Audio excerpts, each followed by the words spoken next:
Het aantal aanvragen van WW-uitkeringen is in Friesland het al hier met 22,5% omheen gegaan.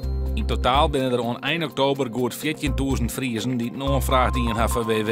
Met name mensen in de economische en administratieve sector hebben het dreig. Er binnen grote zorgen hoe de onritieren van ambulances in Noord-Eerst-Friesland. Het Dwarsbelang Wierum zei dat er eerst slachtoffers vallen matten. Met de sluiting van de Sionsberg binnen er 4.000 inwoners die net binnen de wettelijke norm van 44 minuten in het ziekenhuis komen kennen. Maar nevens de minister van Volkszoens bloot de acute zorg oerijn omdat er een extra ambulancepost bij Metstelwier stiert. Ook de helikopter van het mobiel medisch team van Greensk kan inzet worden. Wijns had een groot geldbedrag gekregen van sportkoepel NOC-NSF om het dorp aan het sporten te krijgen.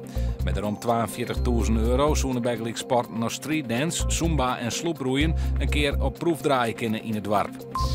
Mocht de meldkamer van 112 in Drachten uitvallen, dan kan de aanhandeling van de telefoontjes zonder probleem genomen worden door de meldkamer in Apeldoorn. Dat is de conclusie van de meldkamer in Drachten na een test eerder deze week. Joen en vannacht mist en een temperatuur rond het vriespunt. Op gewoon plakken in het eerste van de provincies zal het een paar graden vriezen. Morgen ook mist en in de morgen wordt het op plakken glad. Het wordt mij zo'n 4 graden een koude dag.